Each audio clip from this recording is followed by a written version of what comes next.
안녕하세요. 새내기갈배입니다. 맨발 걷기 하면서 놀라웠던 것 중에 하나가 잠을 잘 자게 된 것입니다. 잠을 잘 자게 되면서 저는 척추관 협착증에 대한 긴 싸움을 할 수 있는 약간의 자신감이 생겼습니다. 한밤중에 통증 때문에 잠이 깨면 정말 무섭습니다. 무엇을 어떻게 할 수 있는 게 없기 때문입니다. 수면제를 먹고 간신히 잠이 들었는데 잠이 깨면 다시 수면제를 먹지 못합니다. 수면제를 먹어도 잠이 안 오면 어떡하나 라는 두려움이 있기 때문입니다. 수면제를 먹은 상태에서는 진통제를 먹기도 두렵습니다. 수면제를 먹은 상태에서 진통제를 먹으면 무언가 나쁜 일이 생길지도 모른다는 막연한 걱정과 염려가 있기 때문입니다. 수면제를 먹고 자다가 중간에 잠이 깨서 다시 수면제를 먹었는데 그 후 한숨도 자지 못했던 어느 날 새벽에 아주 기괴한 기억이 저한테는 있습니다. 컴퓨터 자판이 눈앞에서 춤을 추면서 사방으로 흩어지고 저는 그 자판을 따라 이리저리 허둥댔습니다. 그러다가 어느 순간 갑자기 저는 첫째 아이와 대화하고 있었습니다. 첫째와 저는 떨어져 살고 있습니다. 그렇기 때문에 대화한 것이 아니라 사실은 통화를 한 것이었습니다. 그런데 저는 아이와 대화하고 있는 것으로 착각하고 있었습니다. 저는 컴퓨터 자판이 왜 날아다니냐라고 물었던 것 같습니다. 그러니까 그때 저는 환각 속에서 대화를 하고 제 아이는 현실에서 전화를 받은 것입니다. 새벽에 4-5시에 전화를 건 아버지가 횡설수설하는 소리를 듣고 그 애가 얼마나 놀랐겠습니까? 다행히 통화를 하던 도중에 저는 정신이 들었습니다. 저도 깜짝 놀라 전화를 끊고 차가운 샤워를 하고 나서야 겨우 정신을 수습했습니다. 그날의 기억은 지금 제 머릿속에 꿈결처럼 남아 있습니다. 그날 이후 저는 자다가 잠을 깨도 거의 수면제를 먹지 못합니다. 그럼에도 아주 가끔 저는 마약성 진통제를 먹을 수밖에 없었습니다. 허리가 끊어질 듯 아프고 몸에 열이 나면서 잠시도 견디기 힘든 상황이 생깁니다. 한밤중에 산책을 나갈 수도 없고 도저히 참고 견디기 어려운 상황이 되면 어쩔 수 없이 마약성 진통제를 먹습니다. 매일매일이 정말 겁이 나는 날들이었습니다. 그런데 맨발 걷기를 시작하고 나서 어느 날부터 저는 수면제 없이도 잠을 잘 수 있게 되었습니다. 밤중에 깨는 횟수도 많이 줄었습니다. 정말 반가운 것은 깨었다가도 다시 잠을 청하면 잠이 든다는 것입니다. 쉽게 잠들고 꼭 오래 잘 수 있다는 것은 축복입니다. 닥터조의 건강 이야기란 유튜브 채널을 운영하고 있는 조한경 원장이 쓴 책 환자혁명에는 건강을 결정짓는 5 요소로 영양, 면역, 수면, 스트레스, 환경오염을 들고 있습니다. 그 중에서 글쓴이는 수면을 가장 중요한 요소로 보고 있습니다. 글쓴이는 수면 챕터를 시작하는 첫머리에 이 책에서 단 하나의 챕터만 읽어야 한다면 나는 주저하지 않고 이 챕터를 꼽을 것이다 라고 쓰고 있습니다. 이 말은 수면의 질이 건강 개선이나 회복에 아주 큰 영향을 준다는 말의 다름 아닙니다. 수면 개선은 맨발 걷기의 대표적인 효과 중에 하나입니다. 수면 개선 효과는 맨발 걷기 증언에 빠짐없이 나옵니다. 그런데 맨발 걷기를 하면 잠이 잘 온다는 말은 많지만 그 이유가 무엇인지에 대한 자료는 많지가 않습니다. 물론 박동창 회장의 맨발 걷기 이론에는 코티솔 분비 안정화라는 내용이 있습니다. 코티솔 분비가 안정되면 수면의 질이 개선되는 것은 틀림없습니다.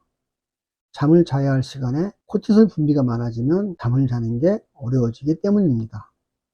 그런데 그 효과만으로 맨발 걷기의 수면 개선 효과를 설명하는 것은 무언가 부족한 느낌입니다.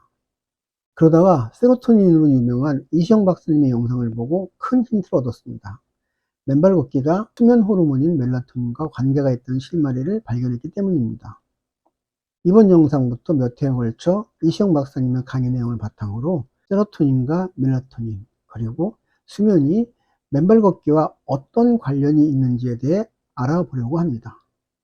맨발 걷기를 하면 왜 잠이 잘 오는 것일까요? 결론적으로 제가 추론한 가설은 맨발 걷기가 수면 호르몬인 멜라토닌을 제대로 만들어주고 작동시킨다 라는 것입니다. 여기서 중요한 것은 제대로라는 꾸민 말입니다. 그게 무엇일까요? 멜라토닌 원료 물질은 행복 호르몬이라고 알려진 세로토닌입니다. 따라서 좋은 잠을 자려면 먼저 세로토닌이 제대로 만들어져야 합니다. 지금부터 이시영 박사님의 세로토닌 영상 강의를 중심으로 세로토닌이 잘 나오게 하는 방법을 알아보겠습니다. 세로토닌의 으뜸 원료는 트립토판이라는 아미노산입니다. 트립토판은 필수 아미노산 중에 하나입니다. 우리가 단백질을 먹으면 아미노산으로 분해되어 흡수됩니다. 우리 몸에 꼭 필요한 아미노산은 모두 20여 개의 종류인데 그 중에서 몸에서 합성을 하지 못해서 반드시 먹어야 하는 아미노산이 있습니다. 이것을 필수 아미노산이라고 합니다.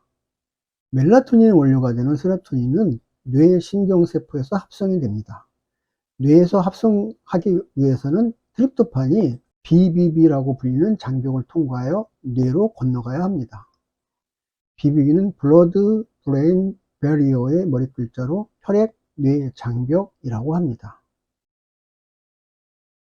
세로토닌은 BBB를 통과하지 못합니다. 우리 몸에서 90% 이상의 세로토닌이 장에서 만들어지지만 세로토닌이 BBB를 통과하지 못하기 때문에 뇌에서 쓰는 세로토닌은 반드시 뇌로 건너간 트립토판이 있어야 합니다. 뇌신경세포는 트립토판을 세로토닌으로 만듭니다. 이 일은 효소들이 담당하는데 이때 비타민 B6, 비타민 C와 같은 영양소가 필요합니다. 효소가 세로토닌을 만드는 과정에 이를 활성화하기 위해 외부의 자극이 필요합니다. 그런데 이 외부 자극이 매우 중요합니다. 외부의 자극에는 햇빛, 운동, 심호흡, 스킨십 이런 것들이 있는데 이러한 자극은 보조적인 것이 아니라 필수적 요소입니다. 트립토판이 세로토닌이 되는 과정에 OHTP라는 물질이 있는데 일종의 중간 물질입니다. 우리가 굳이 이 물질까지 알 필요는 없을 것 같습니다. 세로토닌은 솔방울샘이라는 곳에서 멜라토닌으로 바뀝니다. 솔방울샘은 송과체 또는 송과선이라고도 합니다. 저는 토박이 우리말인 솔방울샘이 훨씬 좋습니다. 의과대학에서는 솔방울샘이라고 가르치는데 졸업하고 의사가 되면 의사들은 송과체라고 합니다. 왜 그럴까요? 세로토닌은 솔방울샘에서 나스라는 중간물질 과정을 거쳐 멜라토닌으로 변환됩니다.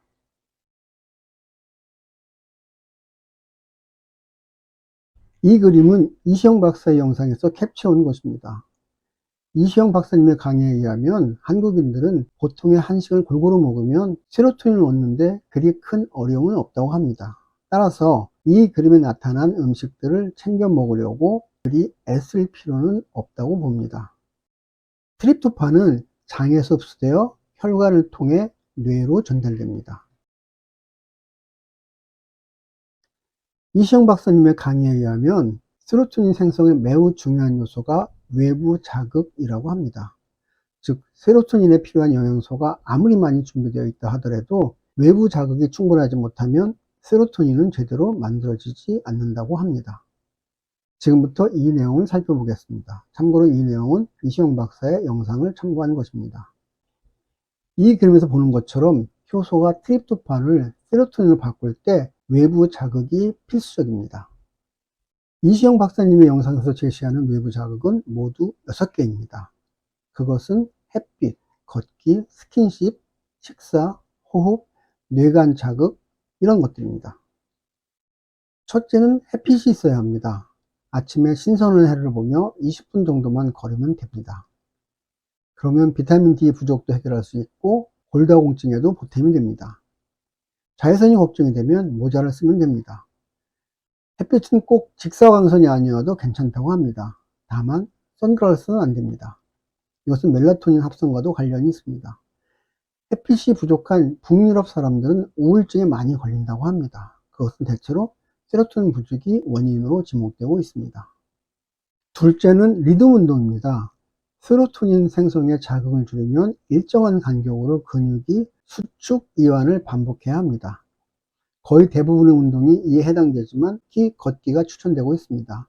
인간은 생존을 위해 걷고 씻고 호흡하도록 설계되어 있습니다. 이런 것들은 모두 리듬 운동에 해당됩니다.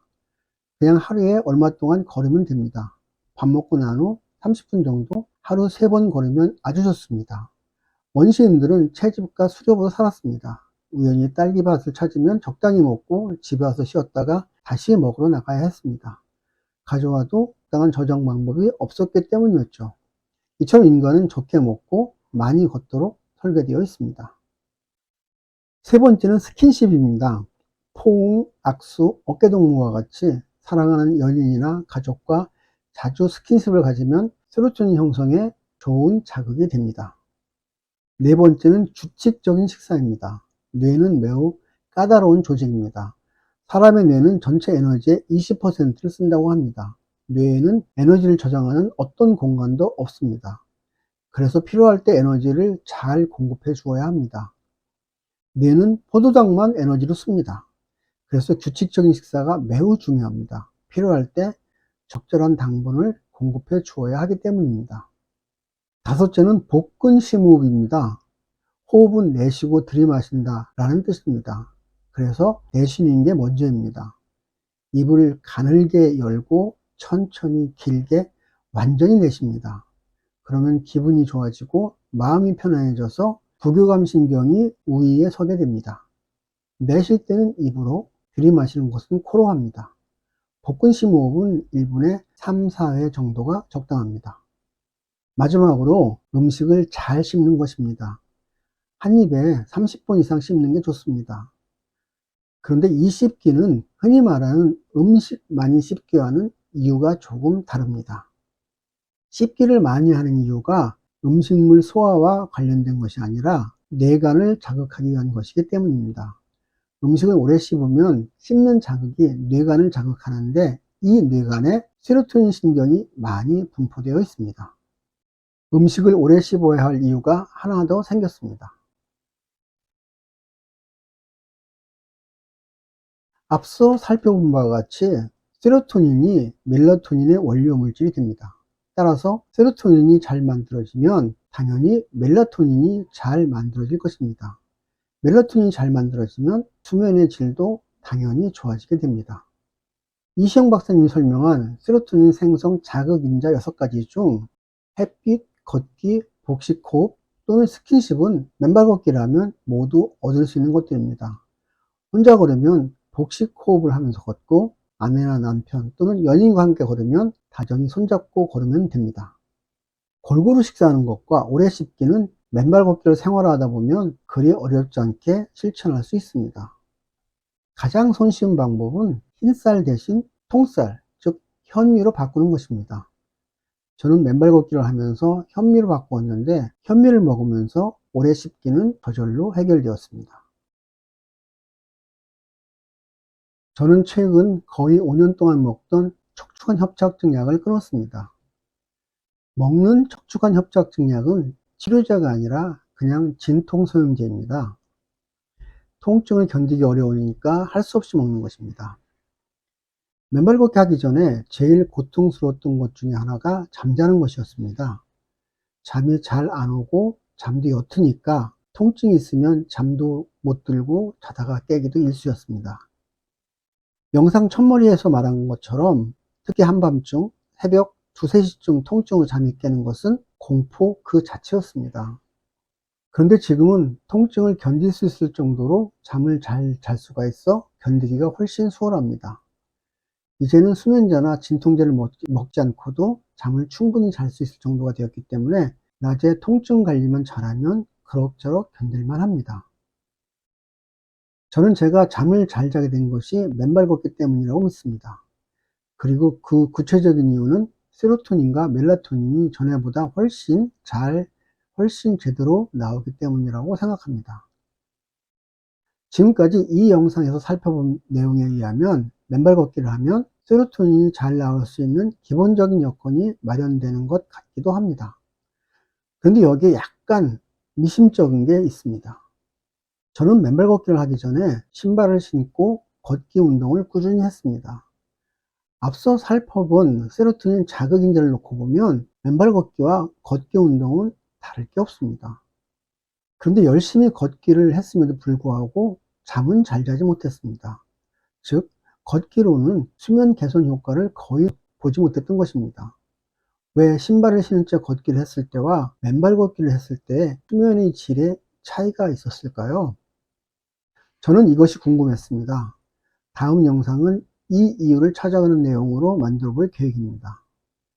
지금까지 시청해 주셔서 감사합니다. 구독, 좋아요, 알림 설정 부탁합니다. 다음 영상에서 뵙겠습니다.